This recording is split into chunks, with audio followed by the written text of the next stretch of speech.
मेरा नाम है श्री दिगंबर पूर्णम गिरी। जब मैंने शास्त्र पढ़ा और उसमें यह आया कि जब महाप्रलय होगी तो 12 सूर्यों का ताप इस पृथ्वी पे गिरेगा जी।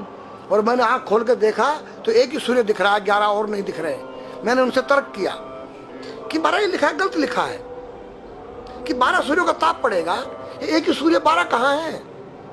तो उन्होंने कहा बेटा ये सत्य लिखा है, जो वर्तमान में हमारा सूर्य का प्रकाश आ रहा है ये केवल 8% आ रहा है।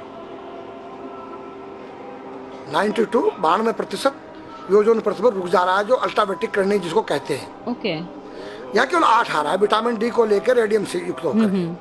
जब ओजोन परत फट जाएगा, टूट जाएगा तो 12 8 96 डिग्री जब तापमान आएगा तो 12 सूर्यों का ताप पड़ेगा। ये पूरी पृथ्वी आग का गोला बन जाएगी। नागा का स्वरूप है जी, ये महादेव का स्वरूप है जी, एक बालक का स्वरूप है जी। बालक में क्या चीज नहीं होती है? निर्मल मन जन सो मोई पावा, मोई छल छिद्र कपट नहीं सुहावा। तो बच्चे के दिल के अंदर न काम है, न क्रोध है, न लोभ है, न मोह है, न मद है। और नंगा किस तेरी गोद में बैठ जाए, नंगा उसकी गोद में बैठ जाए। तो नागा का रूप एक बालक का स्वरूप होता है जिसके अंदर से विकार रहित हो जाए, उसका नाम नागा है, सन्यासी है, संन्यासमया। तीनों गुणों से रहित हो जाना। ये जो गांजा भांग है ये क्या करता है? तुम्हारी मनोशक्ति को जो है बुरे कामों से डरा देता है। या तो कोई यूज करके देखे। दारू जो है वो तुम्हारी मनोशक्ति को उत्तेजित करता है, पिछली बातों को याद दिलाता है।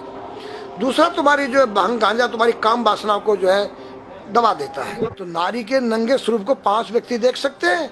मेरे पास एक डिश है और जो चुटिया होती है एंटीना है, जो तुम्हारे जो यहाँ से कुछ तरंगे बाहर को जाती हैं, कुछ अंदर को आती है। 5 कर्मेंद्री, 5 ज्ञानेंद्री, 10 उस रथ के घोड़े हैं और बुद्धि रूपी उसमें लगाम है और ज्ञान रूपी चाबुकर बोलने वाला इसमें स्वयं सारथी कृष्ण है। तो आज हमारी संस्कृति बदली गई।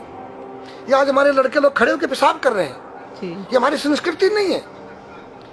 न मुसलमानों की संस्कृति है न हिंदू की खड़े होकर पेशाब करना। जैसे अगस्त मुनि ने 3 चलू में समुद्र पी दिया। मैंने पूछा महाराज वो मामा जी का कितना बड़ा पेट था? वो पृथ्वी पर रहता था, क्या पृथ्वी से बड़ा था उसका पेट जो सारे समुद्र पी गया? मैंने कहा नहीं बेटा, वो एक साइंस थी, उस काल की वैज्ञानिक थे। उन्होंने ऐसा केमिकल डाल दिया कि पानी के 2 भागों में बढ़ गया, H2O हो गया और वो आकाश में उड़ गया। आज का जो नौजवान है ये साइंसवादी है, ये हमारी भौतिकवादी और जो हमारी धार्मिक आध्यात्मिकवाद को नहीं मानेगा। इसको तुम साइंस के द्वारा अध्यात्मवाद को मनवाएगा तो मानेगा। जैसे मैं सूर्य को जल देख करके मैं हर बीमारी का इलाज कर देता हूँ। बताओ कैसे? कैसे बाबा? सूर्य उदय हो रहा है, ये जैसे सूर्य मान लो इसको जी, और मैं यहाँ खड़ा हूँ तो हम दोनों एक ही डिग्री पर हैं जी, सीधा। इसकी जो किरण आ रही है वो सीधी आएगी।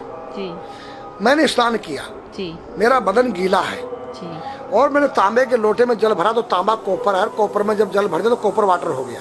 राइट। और मैं अपने सिर के ऊपर से गिराया जी, और सूर्य का प्रकाश उसमें विटामिन डी रेडियम को लेकर टकराया जी, तो क्या बनेगा? रेनबो बनेगा, इंद्रधनुष बनेगा, 7 कलर बनेंगे। जो हमारे 7 कहते सूर्य के 7 घोड़े हैं। अब उसमें जो हरा रंग है क्लोरोफिल का है, जो पत्तियों में पाई जाती है, विटामिन डी और रेडियम से लैस है। वो मेरे मस्तक पे, मेरी आंख पे, मेरे कंठ पे, मेरे हृदय पे, मेरे फेफड़े पे, मेरे लीवर पे, मेरे पित्त पे, मेरे आमाशय पे, मेरे गुर्दों पे जब वो गिरेगा क्या करेगा? ऐसे 6 रंग कलर और बचे हैं, बैंगनी है, ऑरेंज है, नीला है। तो ये क्या करेंगे? किस चीज के प्रतीक है?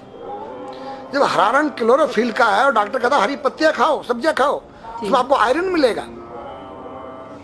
तो अब वो जो विटामिन डी से जो हरा रंग पैदा हुआ है सूर्य की किरण से कॉपर वाटर में, वो क्या करेगा? कोई वैज्ञानिक बताए तो सही मुझे। एक अमेरिका का चेला है, एक रूस का है, वो मेरे भक्त बने हुए हैं। हरिद्वार में क्या वो कोई जल दे रहा होगा सूर्य को, वो भी अपने ऐसे से फेंक रहा है, मैं बैठा देख रहा हूँ ये क्या कर रहा है। मैंने उसको बुलाया तो मैंने यही फार्मूला उसको समझाया। वो मेरा शिष्य बन गया, बोला ओ ये तो साइंस। मस्तिष्क पर तिलक क्यों लगाते हो इस जगह पर? पहले लगता है पीला, फिर लगता है लाल, फिर लगता है सफेद। 3 कलर क्यों लगते हैं? काला क्यों नहीं लगता? चौराहे पे 3 बत्तियां हैं, जी देखा होगा जी। लाल क्यों है? फॉर डेंजर, स्टॉप, खतरा है, या डेंजर, खड़े हो जाओ, खतरा है जी। पीला देखो चलना नहीं है, हाँ, देखो रेडी रहो, देखो। और सफेद चल सफेद सफेद तो यहाँ है उसमें ना, हाँ चावल लगा रखे हैं ना मैंने हाँ सफेद, हाँ वहाँ हरा है। वहाँ हरा है, ready to go. Go Yeah. हरा गो है। जी। नहीं सफेद, अगर युद्ध हो रहा है, गोलियां चल रही है, सफेद झंडा लहरा दिया जाए। पीस, शांति का प्रतीक है। चावल ठंडा होता है। और हमारी यहाँ पर सुषुम्ना नाम की नाड़ी है, जी। लाल कलर है कि तुम इस योग सहयोग में आके तुम बैठ सकते हो कि नहीं, ये माहौल तुम्हारे योग्य है या नहीं, या जुआ चल रहा है, या शराब पी जा रही है, क्या तुम बैठ सकती हो? देखो पीला कलर है, देखो, आना नहीं जाना नहीं, देखो, ओ खतरा है या ठीक नहीं है, चलो। और सफेद शांति, जी। क्या यहाँ शांति है, बैठ सकते हैं। तो ये हमारी जो है संस्कृति में एक वैज्ञानिक है।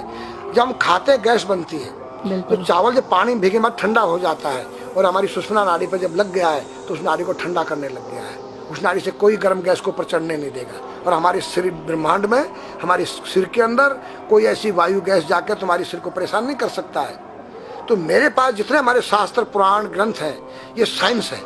मैं साइंस के द्वारा इन वैज्ञानिकों को समझा सकता हूँ और रगड़ा सकता हूँ। कहा जाता है कि नागा बाबा जो हैं वो कुंभ मेले के बाद विलुप्त हो जाते हैं, नहीं। ऐसा कुछ है क्या? ऐसा नहीं है। जैसे हम गंगोत्री धाम हिमालय में रहते हैं, जी वहाँ मुझे हिमालय पसंद आया। जी क्यों? कि तुम गर्मी से बचने के लिए तुम्हारे रूम में एसी लगी है, जी ठंडा पानी पीने के लिए तुम्हारे पास कृत्रिम जो है फ्रिज लगा है, जी। हवा लेने के लिए तुम्हारे को पंखे या कूलर जो है कृत्रिम लगे हैं। लेकिन भोलेनाथ बाबा ने मेरे लिए नेचुरल एसी लगा रखी है, और नेचुरल फ्रिज लगाया है, नेचुरल पंखे लगे हैं। तो मैंने सब कुछ त्याग दिया। छाती में तो मैं कुछ लेके नहीं जा सकता हूँ, चाहे मेरे पास अरबों खरबों रुपया हो। जी।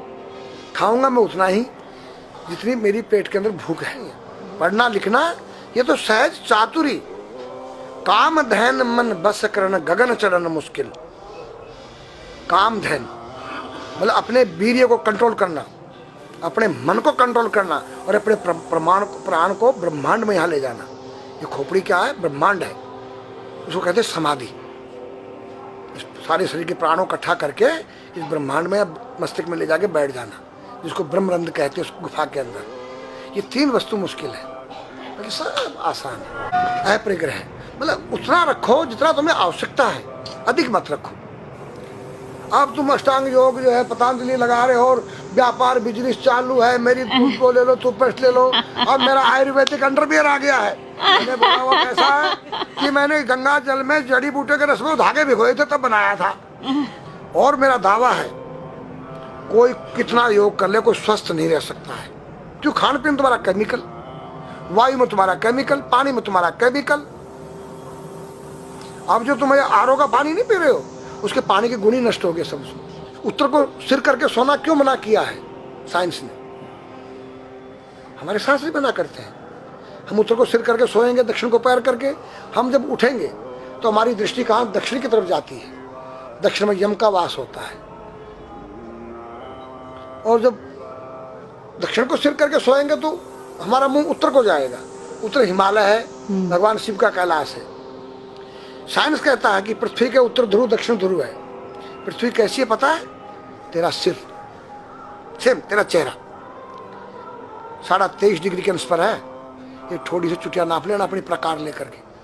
तुम भी नाप लेना, तुम भी नाप लेना, मैं भी नाप लूँ चाहे। ये थोड़ी सी चुटिया 90 पर नहीं है, ऐसे तिरछी झुकी हुई है। ये चुटिया ये थोड़ी है,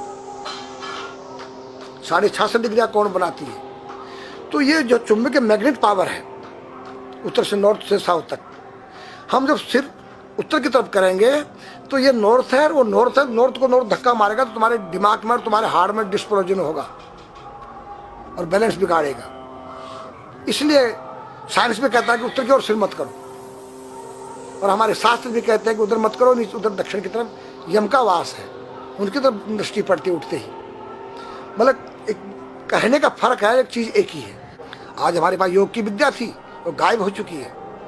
अब तो जो थोड़ा सा कोई एक चूहा था, वो दुकान में गया, उसको एक हल्दी कंकर मिल गया, बोला हम पंसारी हो गया है। हल्दी मिल जाने से पंसारी बन गया। जो पीटी स्कूल में कभी किया होगा आप लोगों ने, पढ़ा होगा स्कूल हाँ में, जी। उसी को योग कह रहे हैं। योग क्या है? भगवान कृष्ण के पास था, उज्जैन गए थे संदीपनी ऋषि के पास सीखने के लिए।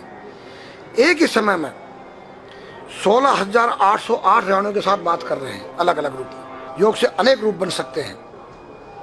योग हनुमान जी के पास था। जब लंका में घुसे हैं तो मच्छर का रूप बनाया उन्होंने, मत्स्य के समान रूप धर कपि, मच्छर के समान। जब सीता के पास गए छोटे से बनकर, तो पूछा क्या तेरे जैसे ही है सब? कि हाँ। फिर तो श्रीलंका पे विजय पाना असंभव है। तो हनुमान ने पहाड़ का जैसा रूप दिखाया, हिमालय जैसा। सर्जविन करना, अपने प्राण को निकाल के मुर्दे में डाल देना, उसको प्रकाया प्रवेश कहते हैं, जो आज है ही नहीं, लुप्त हो गई। जो जानता है किसी को बताता नहीं है। अगर उसका कोई शिष्य है उसको बताना चाहो, उसको जिज्ञासा नहीं उस शिष्य को सीखने